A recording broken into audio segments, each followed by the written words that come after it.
Good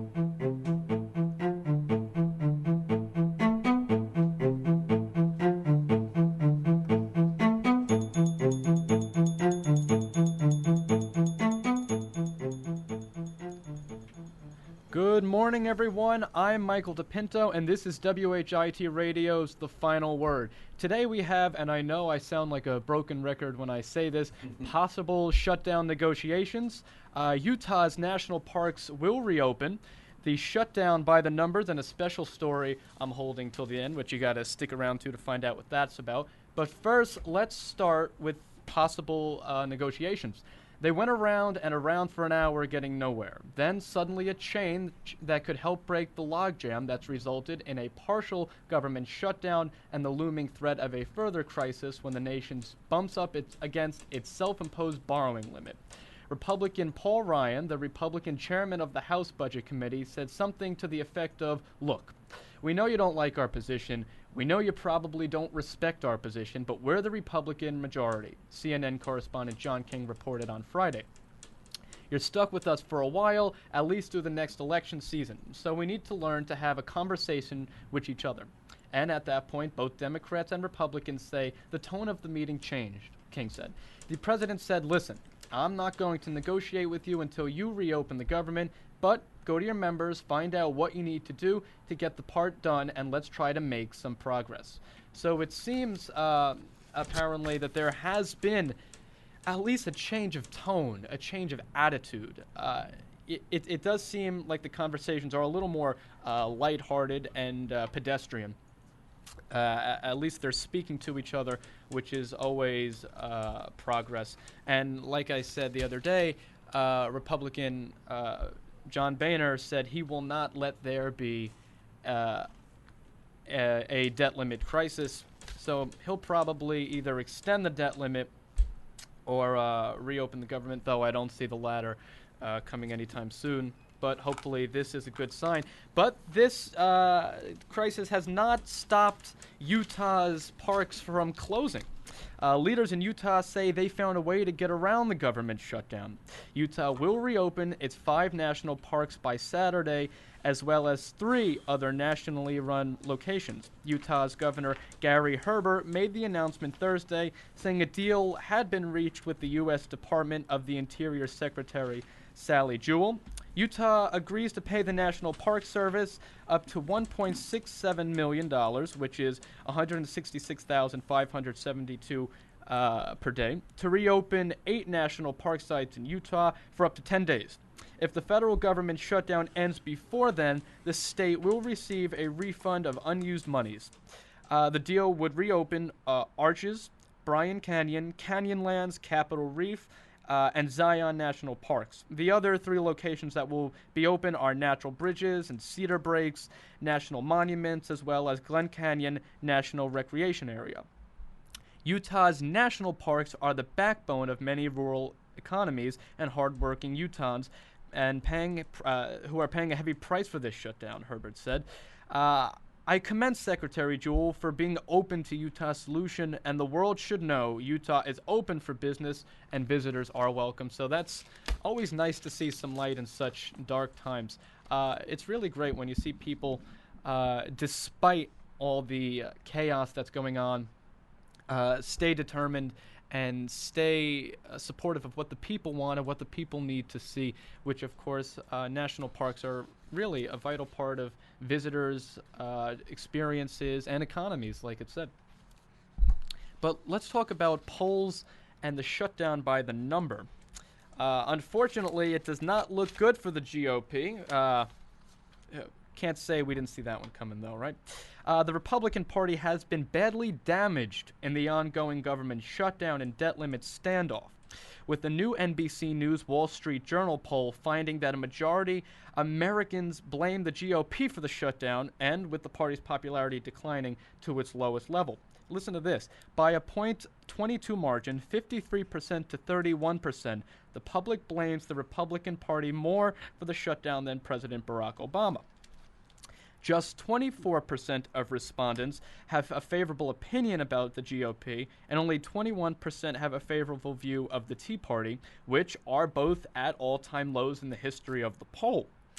And 1 year until next fall's midterm elections, which obviously the GOP has totally forgotten, American voters prefer a Democratic-controlled Congress to a Republican-controlled one by 8% points, 47% to 39%. So if we took account today of everyone in the country and we had that vote today, it certainly doesn't look like there would be a Republican Congress, at least in the House, like there is now. So that certainly doesn't look good. And let's talk about this boomerang effect for the GOP. Yet, what is perhaps even more worrisome for the GOP is the boomerang effect, as the party has used the shutdown and fiscal fight to campaign against the nation's health care law and for limited government. The polls show those efforts have backfired. I'm sure Ted Cruz is not happy about that after his 22-hour spiel he gave in front of Congress. For one thing, the health care law has become more popular since the shutdown began. 38% see the Affordable Care Act, or Obamacare, as a good idea versus 43% who see it as a bad idea.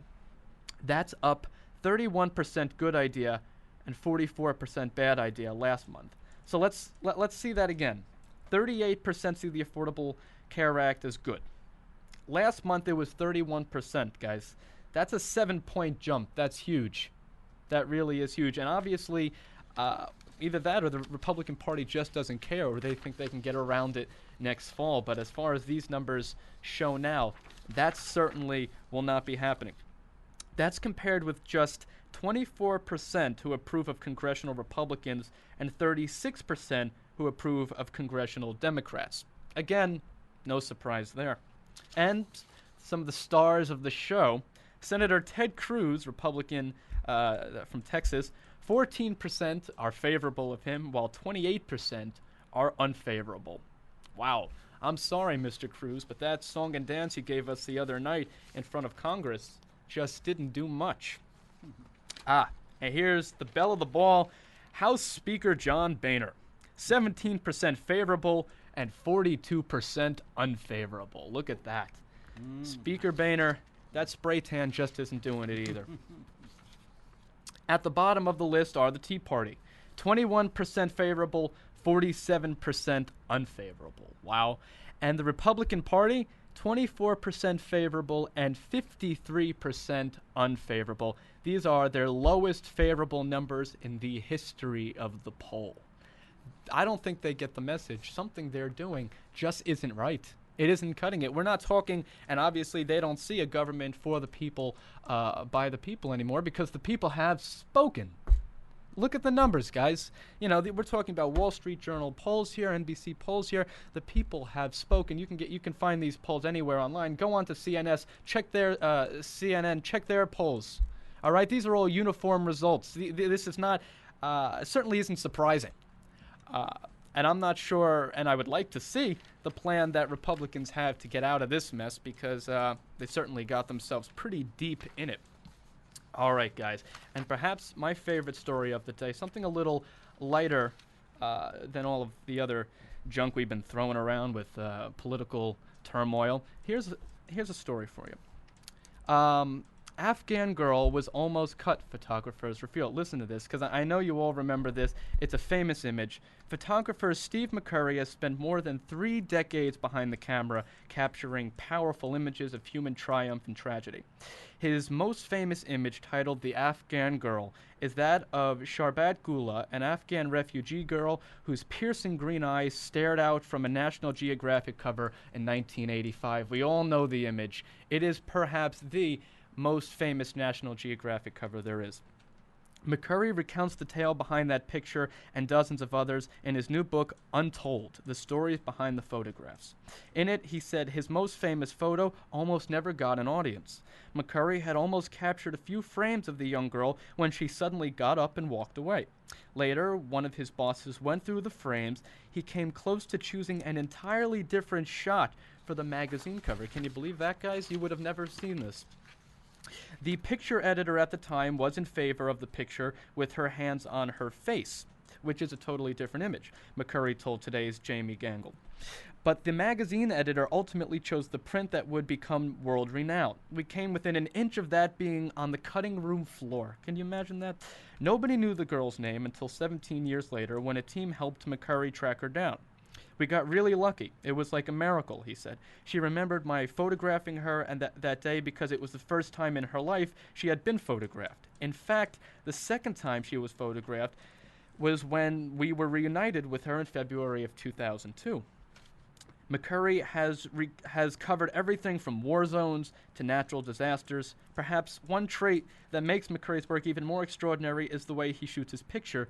He uses his left hand.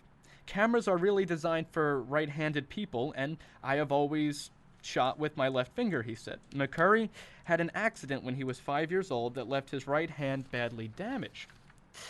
I was playing on some steps, I fell, and the break was very unusual. There was nerve damage, it just never quite healed properly, he said. Although he generally has little use of his right hand, McCurry said it never occurred to him when he was younger that he couldn't grow up to be a photographer. I think the lesson to be learned is you do what you have to do, he said. You adjust. And with enough determination, desire, and passion for your work, you just make it happen. Despite the dangerous places he has visited, usually while carrying heavy photography equipment everywhere he goes, McCurry has never doubted his ability to get the job done. I've always just powered through the situation, he said. I've never let my hand slow me down. And while he has captured thousands of powerful images over his career, McCurry knows he will always be remembered for one, and that's fine with him. I'm happy with that. I'm very proud of that picture, he said. To have such a photograph is a gift, and thank you, Mr. McCurry. It sure is a gift. That image has and will continue to withstand the test of times. Guys, the final word. Never take beauty for granted. It could have been lost, undiscovered, or even discarded on the floor. Appreciate what beauty there is and seek what hasn't been seen. Thank you, guys, and until next time, this was Michael DePinto with the final word.